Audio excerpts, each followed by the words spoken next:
Good morning students. आज हम करेंगे व्याकरण पाठ 4 शब्द विचार। पाठ 3 आप कट कर दीजिए। पाठ 3 है संधि, इसे कट कर दीजिए। ठीक, हम शुरू करेंगे पाठ 4 से, जिसका शीर्षक है शब्द विचार। शब्द विचार में मनुष्य जब अपने मन के भाव और विचारों को प्रकट करता है तो किसका प्रयोग करता है? आपको यदि कोई चीज़ किसी को बतानी होती है तो आप किस चीज़ का प्रयोग करते हो? भाषा का। आपको भाषा की आवश्यकता होती है ना, तो भाषा और भाषा किससे बनती है? बहुत सारे वाक्यों को मिलाकर भाषा बनती है। जब वाक्य मिलाए जाते हैं तो उनसे भाषा बनती है। और वाक्य किससे बनते हैं?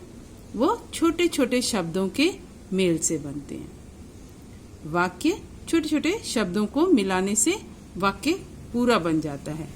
और शब्द कैसे बनते हैं उसे हम यहाँ देखेंगे। वर्णों के मेल से बनी सार्थक एवं स्वतंत्र ध्वनि इकाई को शब्द कहते हैं। तो शब्द किससे बनते हैं? वर्णों के मेल से। ये जो वर्ण हैं, इनको जब हम जोड़ देते हैं तो एक शब्द बन जाता है। लेकिन शब्द कैसा होना चाहिए? सार्थक, यानी जिसका कोई अर्थ निकले।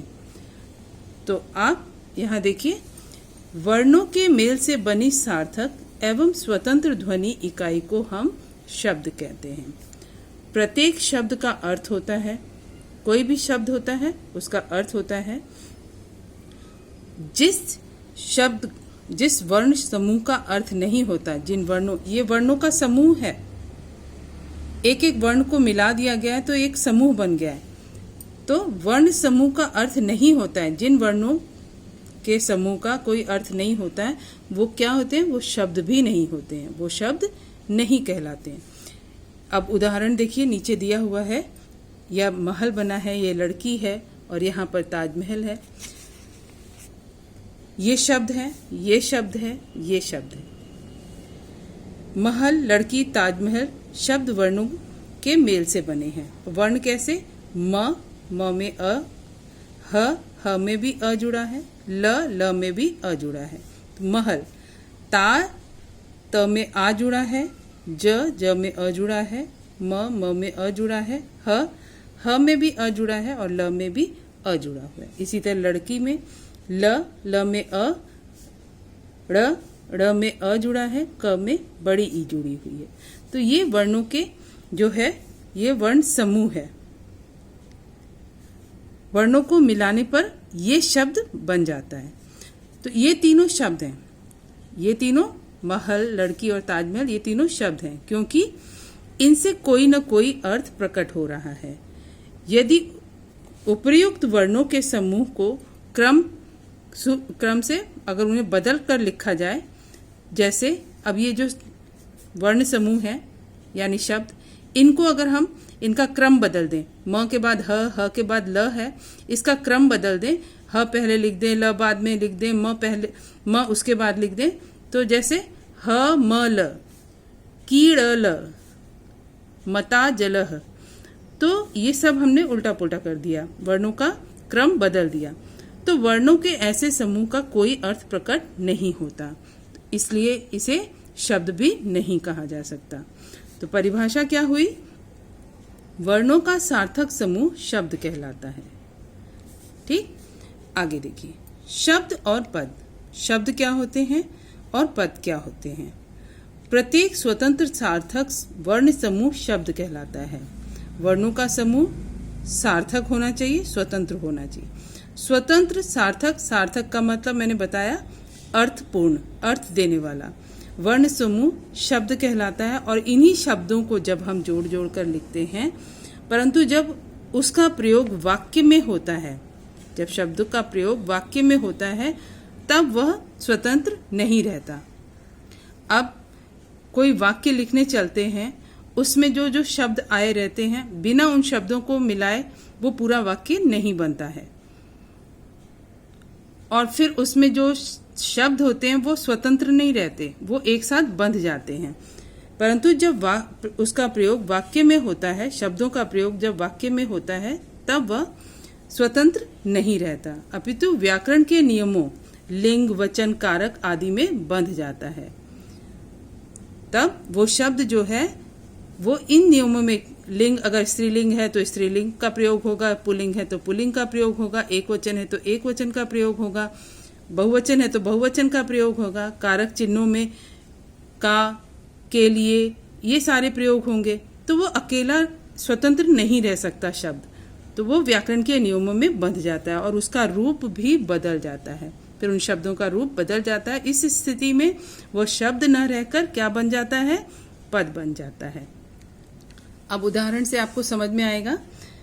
रवि, पुस्तक, पढ़ना, ये स्वतंत्र शब्द हैं, ठीक है, ये अलग अलग स्वतंत्र शब्द हैं, तीनों शब्द हैं। अब रवि ने पुस्तक पढ़ी, वाक्य में प्रयुक्त होने पर उपर्युक्त शब्दों का रूप बदल गया। अब इन शब्दों का रूप बदल गया क्योंकि यहाँ पर ने पढ़ना नहीं लिखा, पढ़ी लिखा है ना। पढ़ी मतलब ये भूतकाल के लिए।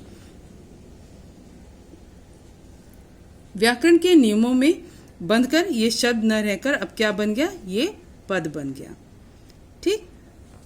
इसलिए यहाँ पर देखो, वर्णों के मेल से शब्द बनते हैं। शब्द में क्या होता है, वो वर्णों के मेल से बनते हैं। शब्द का अर्थ होता है। कुछ शब्द कई कारणों से अर्थ बदल देते हैं। कई जो शब्द होते हैं उनके किसी किसी कारण से उनके अर्थ बदलते रहते हैं व्याकरण में। एक वर्णी शब्द भी होते हैं। एक वर्ण, सिर्फ एक वर्ण का भी एक शब्द होता है, जैसे यहाँ पर लिखा है न, डाक करके लिखा है ना, ये एक ही वर्ण है लेकिन ये शब्द का प्रयोग कर रहा है। जैसे होते हैं ना, तो ये न जो है ये शब्द का काम कर रहा है। यहाँ पर शब्द का प्रसंग के अनुसार अलग अलग अर्थ हो सकता है। जैसा प्रसंग होगा, जैसी चीजें, जैसा वातावरण, जैसी चीजें दिखती रहेंगी, शब्द उसके अनुसार बदलता रहेगा। अब है शब्दों के भेद। हिंदी भाषा में शब्दों को 4 भागों में बांटा गया है। पहला है स्रोत, यानी कि उत्पत्ति के आधार पर, उत्पत्ति कैसे हुई है उसके आधार पर। दूसरा रचना के आधार पर, शब्दों की रचना किस प्रकार की हुई है। प्रयोग, जब हम उनका प्रयोग करते हैं उन शब्दों का, उसके आधार पर भी बांटा गया है। और अर्थ के आधार पर भी शब्दों को बांटा गया है। तो ये 4 वर्ग हैं, स्रोत या उत्पत्ति के आधार पर, रचना के आधार पर, प्रयोग के आधार पर और अर्थ के आधार पर। पहला है स्रोत या उत्पत्ति के आधार पर शब्द के 4 भेद होते हैं। स्रोत यानी स्रोत या उत्पत्ति, तो ये 4 हैं, तत्सम, तद्भव, देशज और विदेशी। तत्सम शब्द कौन से हैं। तत्सम शब्द, जो शब्द संस्कृत भाषा से हिंदी भाषा में बिना किसी बदलाव के ऐसे ही ज्यों के त्यों आ गए हैं। जो शब्द संस्कृत से हिंदी में ज्यों के त्यों आ गए हैं, बिना, इनमें कोई बदलाव नहीं हुआ। जैसे हम संस्कृत में इसका प्रयोग करते हैं उसी तरह हम हिंदी भाषा में भी इन शब्दों का प्रयोग करते हैं। तो ये शब्द कहलाते हैं तत्सम शब्द, ठीक है। जैसे यहाँ पर कुछ उदाहरण दिए हुए हैं। घृत, सूर्य, गृह, विद्या, ग्राम, दुग्ध आदि। तत्सम समझ में आया। संस्कृत के वे शब्द जो हम संस्कृत भाषा में जिन शब्दों का हम प्रयोग करते हैं, वो शब्द हिंदी भाषा में एज इट इज आ गए हो, बिल्कुल उसी तरह। हमने इसमें कोई बदलाव नहीं किया। जैसे हम संस्कृत में प्रयोग करते हैं वैसे ही हम उस शब्द को हिंदी भाषा में प्रयोग करते हैं, तो वे होते हैं तत्सम। अब है तद्भव। तद्भव में संस्कृत से हिंदी में आए शब्दों का रूप जब सरलीकरण के कारण बदल गया तो ऐसे शब्द तद्भव कहलाने लगे। संस्कृत के शब्द जब अपने बदले हुए रूप में हिंदी भाषा में प्रयोग होने लगे तो उन्हें हम क्या कहते हैं, तद्भव शब्द कहते हैं, वो कहलाते हैं। वो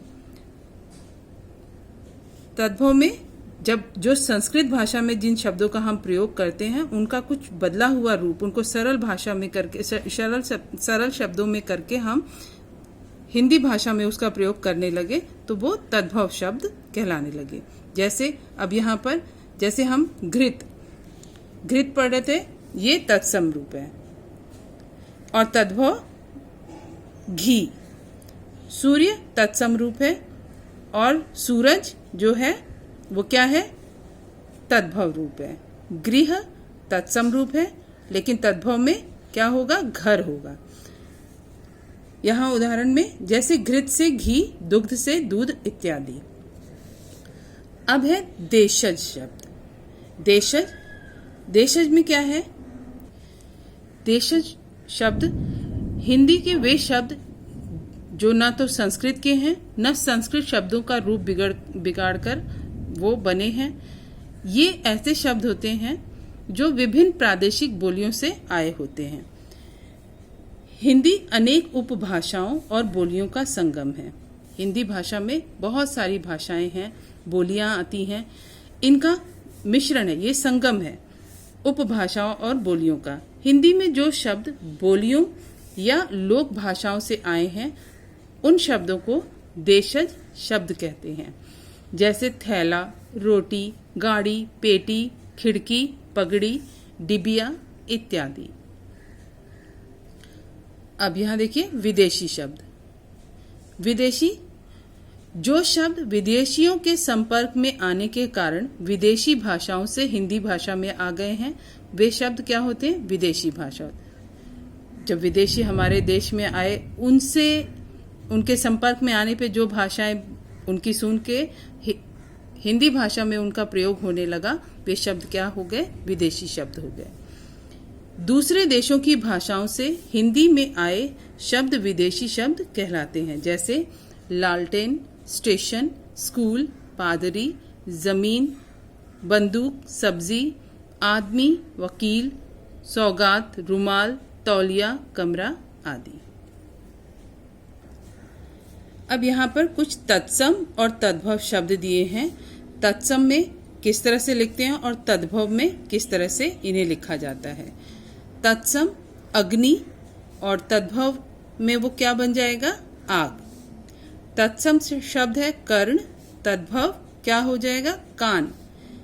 भ्रातृ तत्सम शब्द है और तद्भव के अंतर्गत क्या बन जाएगा, भाई। स्वर्ण तत्सम शब्द है और सोना तद्भव हो जाएगा। निद्रा तत्सम शब्द है और तद्भव शब्द में क्या बनेगा, ये निद्रा से नींद बन जाएगी। इसी तरह पत्र तत्सम शब्द है और पत्ता क्या बन जाएगा, ये तद्भव हो जाएगा। पुष्प तत्सम शब्द है और तद्भव में क्या बन जाएगा, पुष्प से फूल। मयूर मोर, कपाट किवाड़, मस्तक माथा, श्वशुर ससुर, घोटक घोड़ा, सूत्र सूत, आश्रय आसरा। और भी यहाँ पर शब्द दिए हुए हैं तत्सम और तद्भव। चंद्र चांद, दुर्बल दुबला, पिपासा प्यास, भल्लुक भालू, बधिर बहरा, जंघा जांग, सूर्य सूरज, अग्नि आग, गृह घर, काष्ठ काठ, छिद्र छेद, कूप कुआं, रात्रि रात, जिह्वा जीभ। यहाँ कुछ और भी तत्सम और तद्भव शब्द दिए हुए हैं। तत्सम शब्द है दंत, तद्भव दांत, तत्सम अश्रु आंसू, तद्भव ग्राम तत्सम शब्द है और ग्राम से जब हम तद्भव बनाएंगे तो गांव, धैर्य धीरज, पुत्र पूत, मक्षिका मक्खी, कंटक कांटा, दंड डंडा, घृत घी, दुग्ध दूध, कर्म काम, ज्येष्ठ जेठ, श्रावण सावन, कृषक किसान। तो ये शब्द जो हैं इन्हें ध्यान से पढ़िए और याद कीजिएगा। तत्सम शब्द से तद्भव बदलना और तद्भव से तत्सम, इन शब्दों को ध्यान से पढ़कर इन्हें याद कीजिएगा। आज हम यहीं तक अपना कार्य करेंगे। अगली वीडियो में पाठ के आगे के हिस्से को पढ़ेंगे। ठीक।